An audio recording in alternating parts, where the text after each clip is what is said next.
selamat datang. Kita kembali lagi di Quadra Podcast yang keempat. Oke. Yes. Kali ini di episode ini kita akan membicarakan tentang interior designer. Tetapi sebelum kita menjelaskan tentang isi dari episode ini, kita akan melepaskan masker kita. Tentunya masker ini sudah melewatkan protap. Mari silakan buka. Tuh. Lebih kelihatan kan? Saya punya kumis. Narsum gua kelihatan lebih ganteng. Tapi tenang. Kita di sini sudah melewati yang namanya swab antigen. Jadi semua yang hadir di sini semua sudah di swab, sudah melewati protap, prokes, harus cuci tangan lah segala macam, hand sanitizer segala macam. Yes. Jadi no worries. Di episode yang keempat ini, di channel yang keempat ini kita akan berbicara tentang industrial modern, interior yang berkonsep industrial modern. Oleh karena itu gue bawain ke teman-teman semua narsum sekaligus akademisi sekaligus praktisi itu langsung. Oke. Samping gue ada namanya Pak Dimas Suryono, Suryo Yes. Benar. Oke, Pak Bro, silakan Pak Bro. Jadi sedikit lah cerita ya. Cerita. Lagi sibuk apa nih? Sibuk sih enggak sih ya. Gue sih enggak sibuk sebenarnya. Kebetulan kerjaannya ada aja sih. Tapi nggak sibuk-sibuk amat lah. Nggak sibuk-sibuk amat ya. Ngedesain masih.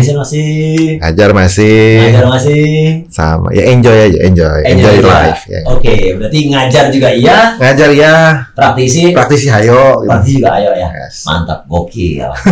Oke, Pak Dimas Suryono. Nah, Suryo Yes gitu. Oke. Jadi seperti yang tadi gue bilang, tadi intinya adalah di episode kali ini kita akan ngomongin tentang konsep industrial modern. Nah, industrial itu seperti apa, modern seperti apa, lalu fusionnya, campurannya kan seperti apa.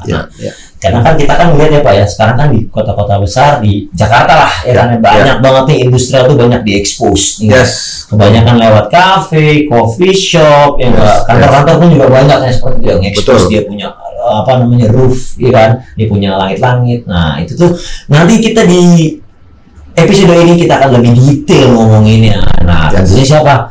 Praktisinya langsung, ya nggak, sama ilmu teori. Pak, silakan. Oke.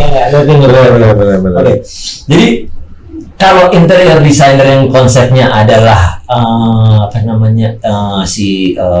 industrial modern, yang kalau yang gue banyak tahu karena beberapa kali main ke beberapa coffee shop, itu banyak expose Pak, ya kan? Betul. Expose tentang satu logam, ya kan? Banyak expose logam, banyak expose langit-langit, betul kan? Jadi pipa-pipanya terus kelihatan, enggak.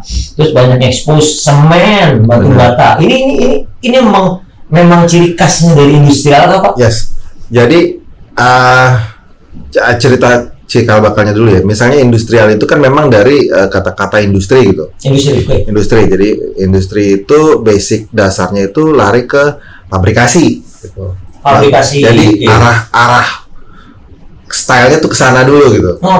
Stylenya ke sana. Jadi kita mencoba menerapkan apa yang raw, yang mentah itu diaplikasikan ke bidang yang baru mau kita desain gitu kan. Gitu. Cuman biasanya tuh agak jadi bumerang ketika produk yang akan kita desain itu adalah produk renovasi, bukan produk yang dibuat dari baru, dari nol. Gitu. Kalau yang dari nol kita bisa dapat si industri itu secara perfect lah. Karena kan desain yang industrial itu kan, gua agak serius nih, kampret. Desain industrial itu kedosenannya tuh mulai keluar nih teman-teman. Jadi kita melihat Pak Dimas Suryono sebagai dosen. Jadi enaknya kalau buat dari nol ya kita bisa membuat desain tuh yang enak dilihat tuh, walaupun secara desainnya industrial seolah-olah kotor tapi dia presisi. Nah gitu. Enaknya tuh di situ. Nggak enaknya kalau renovasi itu kan berarti kan kita bongkar tuh apa yang udah jadi bagus, kita bongkar. Kayak di deskonstruktifin gitu, dirusak gitu. Soalnya jadi industri gitu. Nah, kan kalau kita bongkar nih, misalnya plafonnya udah ketutup, kita bongkar, nah biasanya tuh cor-coran tuh acak kaplak gitu. Oh iya, betul. Nggak jelas. Cabling nggak jelas, pipa-pipa nggak jelas. Nah itu nge-repair itu tuh butuh otak dan butuh spirit untuk membetulkan supaya terlihat dipandang, oh cantik nih begini gitu. Begitu sih sebenarnya. Nah kalau modernnya itu sendiri ya, modern itu kan modern pada saat ini. Saat ini. Gitu. Ketika kita ke belakang ya jadinya nggak modern. Tapi modern untuk saat ini ya, untuk saat ini industrial modern ya, misalnya gayanya seperti ini gitu. Gitu sih. Tapi sudah pernah ada ya pengalaman di satu yang starting dari nol, mungkin ada pernah ya? Yes, pernah. Atau juga yang tadi yang seperti yang dibilang, yang merekonstruksi lagi, ya, yang dari yang sudah bagus terus lalu dijelekin lah, quote-unquote dijelekin gitu. Itu juga pernah ada Pak pengalaman seperti itu Pak? Nah enaknya gue bisa ngomong gitu karena gue udah ngerasain tuh, dari yang gue ngerapihin, dari ngerapihin yang barang-barang jadi gue rusak-rusakin tuh gue pernah, sama yang gue bikin baru tuh pernah. Dan gue lebih puas kalau gue bikin baru sih, kalau gue pribadi ya, karena lebih mudah buat gue. Lebih mudah buat lo, tapi challenge-nya sama aja. Challenge nothing. Tapi cuannya yang bikin dari baru lah. Gitu. Ya, itu langsung, tapi itu sangat sangat bisa mengasih perspektif baru gitu, bahwasanya bikin yang terlihat seperti tidak beraturan itu ternyata juga tidak sesederhana itu. Iya, benar. Gitu ya? Sebenarnya makanya kadang kan orang kan bilang ini desainnya ini berantakan gini gitu ya. Sebenarnya berantakannya itu terpola biasanya. Kita bikin zona polanya tuh, posisinya tuh udah kita atur gitu, seolah-olah berantakan gitu. Kayak misalnya apa ya, yang paling gampang tuh misalnya baju gitu. Misalnya baju yang satu tangannya panjang, satu tangannya pendek, kan bukan kekurangan bahan sebenarnya kan. Tapi emang desainnya pengen begitu gitu. Nah, itu contohnya kayak gitu sih. Gue pengen bikin ini industri nih, wah ini rollnya bagian sini, misalnya dinding semen, gue sobek ada dinding bata di setengahnya. Ya emang sengaja, bukan karena gue kekurangan semen, kayak gitu loh. Jadi gitu. Memang berkonsep lah. Secara cost untuk constructionnya sendiri, itu sebenarnya dibandingin bikin orang normal bikin rumah biasa ya, tidak berkonsep, maksudnya mungkin rumahnya rumah biasa ya, sama rumah yang ada konsepnya seperti itu, sebenarnya lebih mahal mana sih? Lebih mahal industrial. Karena kita mesti buat presisi. Itu kalau lu bilang garis lurus ya harus lurus. Kalau lu mau bikin ada coakan dikit ya lu harus ada coakan di posisi di situ gitu. Jadi memang agak lebih mahal jatuhnya costnya. Dan treatment lantai misal kita ngomong misalnya kan udah mengkonsep nih, gue mau lantai dinding ceiling seperti ini gitu.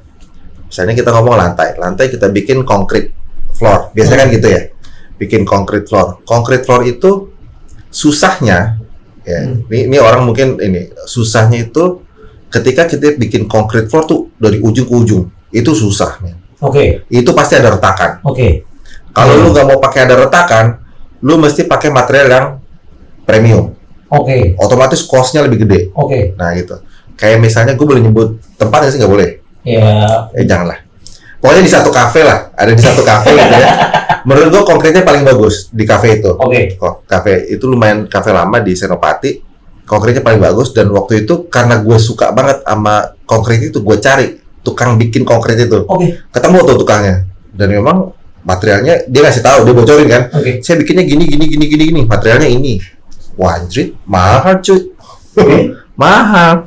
Barangnya jadi mahal gitu. Kecuali lu bikin concrete floor, lu kotak-kotakin deh tuh, misalnya semeter kali semeter, semeter 20 kali semeter 20 ya oke lah. Lu kan modular lu nggak bakalan ketemu retak. Cuma kalau lu bikin full rata, tapi kan memang bagus kan kalau rata full gitu. Betul. Tapi nggak tahu ya, ini kan masalah taste ya, berarti kan masalah subjektif ya. Kalau dari gue pribadi sih gue suka yang ada retak rambutnya. Benar. Jadi kesannya kayak bener-bener kayak gimana? Bener, gue ketemu ownernya begitu. Ada, itu enak. Nah, gue ketemu owner yang kayak gue bilang itu, nah itu amsyong gue. Ada tuh, dua-duanya gue udah ngerasain tuh. Emang enakan yang ketemu retak. Kalau yang nggak ketemu retak, aduh setengah mati gue ngerjainnya. Yes. Gokil men, gila. Seru. Ketemu 10 kali 20 meter sih lo pusing ya badannya ya Pak? Stres. Pak Dimas, gue nggak mau tahu, pokoknya itu harus dijadikan tanpa retak rambut. Pusing. Gue mendingan gue treatment pakai material pelapis lantai. Itu lebih tenang gue kan, udah kelar gitu kan. Lu nggak mungkin retak kan kalau itu. Oh iya betul. Kalau retak ya gitu deh. Oh, tapi dari yang lu buat, dari yang pernah pengalaman Pak Dimas itu juga banyak ngekspos ke ceiling ya? Ceiling otomatis biasanya diekspos. Cuman